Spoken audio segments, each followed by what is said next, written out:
Hey, it's Rob. Welcome back to Axel's Garage. Look what we got. Yes, it's Barry White. Now, I know a lot of you love Barry White, and we actually like Barry White a lot. However, Barry White's going to be leaving us. So, it turns out that I just have too many damn vehicles, and the insurance sucks.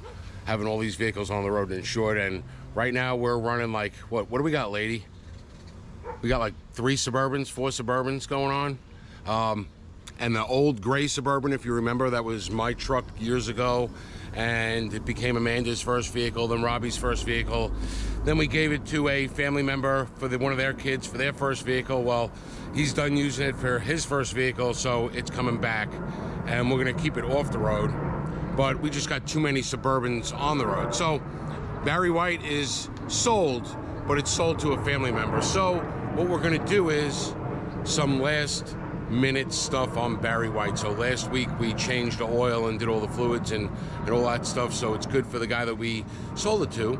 And now what we're going to play with today is the heater control module.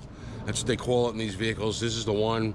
It's the dual climate manual control, and in Barry here, every once in a while you lose control, and what it will do is either the rear defroster won't work, or it won't actuate the diverters. And if you disconnect the battery, reconnect the battery, or pull the fuse, it starts working again. So we think it's a problem in the module. Now we know that we don't have a real great history on Barry, but we know that a lot of the stuff like this in Barry was changed over to LED lights on the inside, which means somebody broke into it and messed with the internals. Who knows where the one that's in there came, but it's got LED lights in it. So we are gambling with a junkyard special heated control unit to hopefully see if that solves Barry's issue, because like I said, we sold it to a family member and we want to make it halfway decent. We got a couple of other odds and ends that we're going to do to it while we're here, like changing the battery. This one's going dead if it sits for a week, so we're going to put another used battery that we have laying around. He's not getting a brand new one. They're expensive nowadays. And see how that works. He's going to be using it on a regular basis, so I don't think he's going to have a problem with the battery. We're going to put an Optima red top that we have laying around. It's an older one, but it works, and that should be okay for him as long as he's not letting the vehicle sit for a couple weeks at a time. Floor mats, we got some floor mats to go in it, and backup camera that we never put in. So all kinds of stuff like that, and then we'll clean out all the crap for him, make it nice. The reason why we're delaying a little bit is because, yeah, the title got all messed up, and even though I've had this for 2 years, I don't have a title. And I've been fighting with New York State, and I should be getting it in the mail this week, and then he can take it on its way. Now, I have done a lot of work to Barry here. You know, we put an AC compressor in it, we did some front end work, we did some lift and leveling work, wheels and tires, fuel pump, fuel lines, all kinds of stuff that these older trucks eventually need, especially as they start to rot in the New York weather. Those fuel lines were bad, and the fuel pump was bad as well. Hate to see it go, but it just doesn't make sense for us to hold on to Barry White right now, especially with you know, Ginger sitting over there. Ginger, although I like Barry's styling, and Barry is newer than the 2003 Suburban over here. Ginger is just rock solid, comfortable driving road trip vehicle with a brand new transmission in it. So we're going to keep Ginger's going to be our long haul vehicle, and we need a lot of room and a lot of space. So those of you that have these, you know, GMT-800 trucks know how easy it is to get everything off. Pretty much grab your fingers in there and you pop this guy back, and then drop your shifter down and pull this top bezel off, and we could shut that ignition back off. And you see right here, I don't know if it's coming up on the LED or it looks bad, but these are super fast blinking, right? And every once in a while it'll do that, and the only way, and the controls just don't work, and the ignition's off, doors open, just, you know, now they went out finally. But I'm hoping it's this module here. So it looks like we got 5/16. I'll go grab one of those, we'll pull this guy out, and we'll see see if putting this new one in solves that problem, or a new old one in. Well, I thought I had everything covered. I brought out a 8mm and a 7mm. It turns out it's a 7mm, and then I go to put my ratchet on it, and I didn't bring a battery for it, so I'll just use it as a manual ratchet and loosen these 7mm screws up. Once you get them a turn or two, you should be able to spin them out by hand. Okay, so with those two out is little push tabs that kind of hook it in, and you either reach in with your fingers and fingernails or a little pocket screwdriver. All right, so on the back here you got your wire harness. All right, there's a push tab to unlock it. It's, chances are it should come right out with a little wiggling. Usually if you're the first person going back here, it might be real tight, but pull this one out. All right, it does appear to be a, you know, an original GM unit, but like I said, it has been broken apart. The face on this one is actually a lot nicer though than the face on the junkyard one. I wonder if I could just switch faces.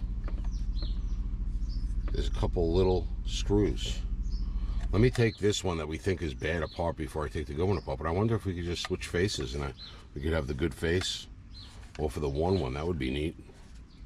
Let me try that. So I took the old one into the garage, and these black screws here, 4 of them, they're like real small.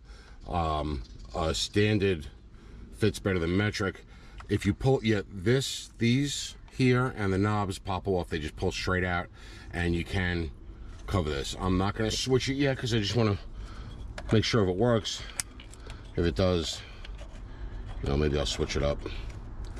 So we're going to plug this new one in. All right, slide it back in place. It clicks in.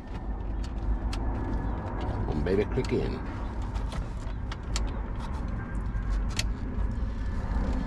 Clicks in, and now, all right, I don't know where we were. I got interrupted, but we got the unit in. It's just snapped in place. I didn't put the screws in yet. I'm gonna start up old Barry here. All right, and then we're gonna turn our fan on. Our AC has lost the charge. That's another one of the things we're going to be addressing. All right, and all right. It takes a couple seconds apparently for this thing to realize where it is when you plug a new module in, because it wasn't blowing initially. Now it's blowing up top. Okay, and I'm going to put my leg by the vent on the bottom so I can feel when it blows there. So we're blowing up top. Now if I turn it to there, it should stay up top, and I lose up top, but I am getting it down by my feet. Now if I put it to all feet here,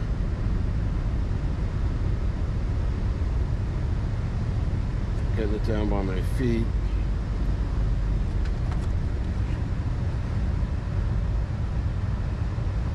and I'm getting it up here. So I'm here, I'm getting here. So down up here.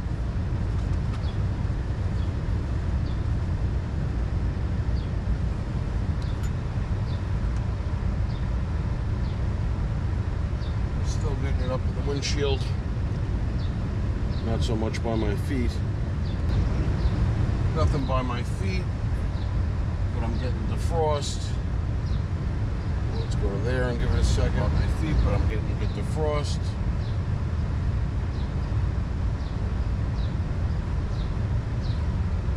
Still defrosting.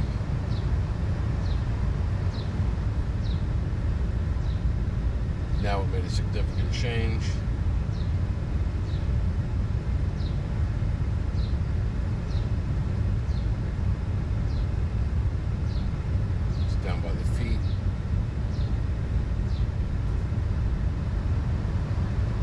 That's the frost.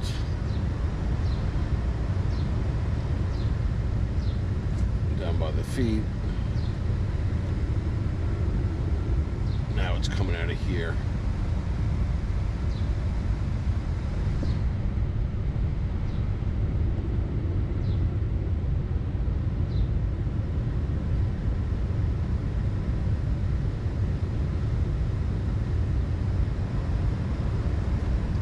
Feeling like this guy might need a diverter door. However, I have control of it now where I didn't have control before.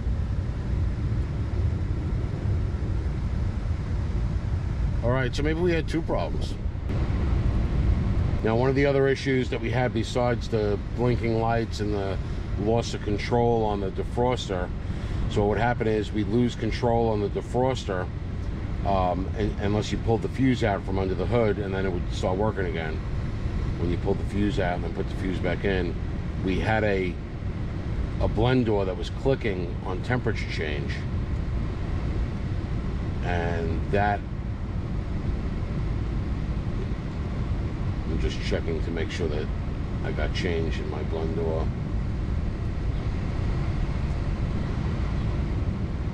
That has been fixed.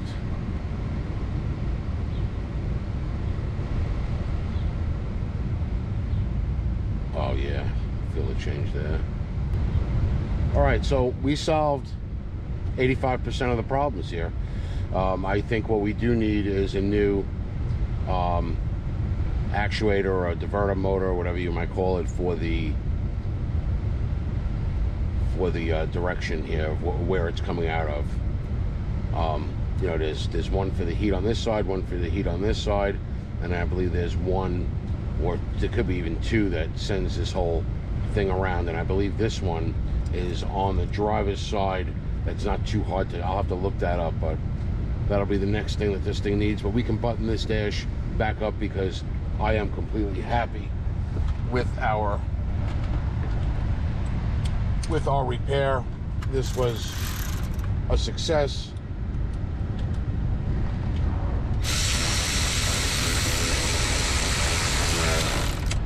So these screws here just need to, just a snug. They don't need to get real tight. Don't go crazy. Pop in our, so I'm gonna put this shifter all the way down. Oh, look at this.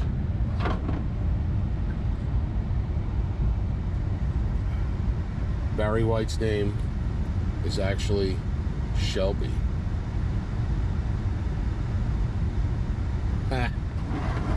Those are one of those, what do they call them, Easter eggs in a lot of these vehicles, depending on the year. That's where, we didn't know that when we bought Barry, but that's where Jeff came from for Stevens Avalanche. Jeff was actually Jeff. I should take a picture of this Shelby just to make the family laugh. This back on. When you're putting this back on, it's pretty easy. Just make sure you line up your tabs so you don't break anything.